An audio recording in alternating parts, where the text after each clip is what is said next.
निवडणुकीत न भूतो न भविष्यती रंगत आली। सुरुवातीला एकतर्फी वाटणारी निवडणूक सोशल मीडियाने रंगतदार केली।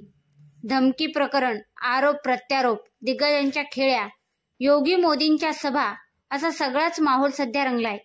शेवटच्या आठवड्यात विखेंची प्रवरा यंत्रणा आणि लंकेंचे लंके प्रतिष्ठान आपापले डावपेच टाकणारच आहेत। मात्र प्रवरा व भाजप यंत्रणेचा यावेळी विक्रमी मतदान घडून आणण्याचा प्लॅन लंकेंना कामरगाव घाटातच अडवून ठेवेल का, हा प्रश्न आहे। नवमतदार कोणाला मतदान करणार, यावेळी खरंच मतदानाचा टक्का वाढणार का, अशा अनेक प्रश्नांचा हा स्पेशल रिपोर्ट। नमस्कार, मी गायत्री आणि आपण पाहत आहात नगरी पंच। नगरी राजकारणाचं निर्भीड आणि सडेतोड विश्लेषण।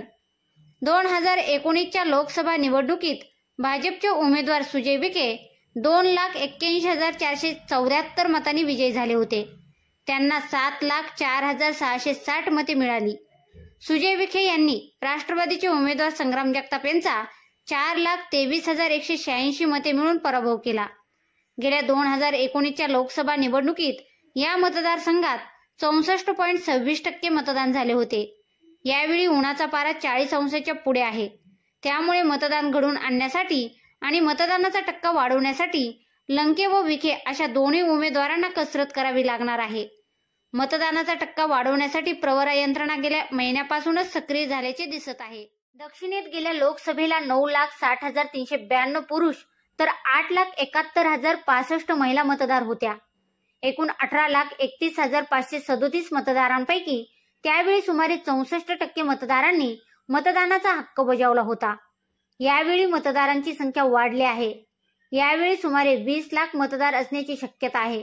शेवगाव, पाथर्डी, राहुरी, कर्जत, जामखेड, नगर, श्रीगोंदा आणि पारनेर या सगळ्याच तालुक्यात नवमतदार वाढले आहेत। याच नवमतदारांना कोण कसे आकर्षित करतो यावरच हारजीत ठरणार आहे।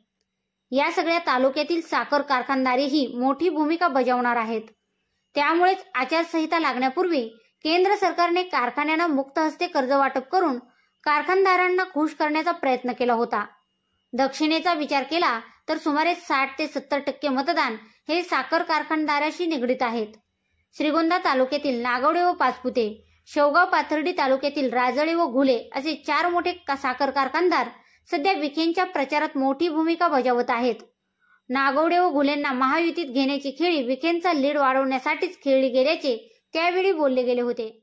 नगर दक्षिण लोकसभेसाठी 2009 साली 51.30%, 2014 साली 63.16% तर 2019 साली 64.41% मतदान झाले होते।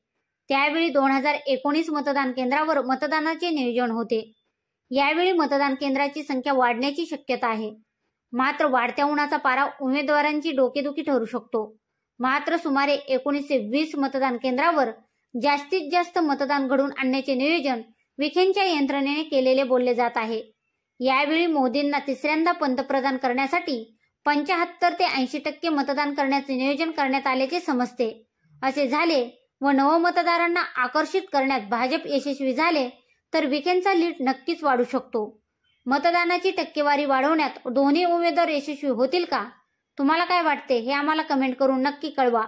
तसेच चॅनलला सबस्क्राईब करून व्हिडिओला लाईक व शेअर करायला विसरू नका। पुन्हा भेटू नव्या विषयावर। तोपर्यंत जय श्रीराम।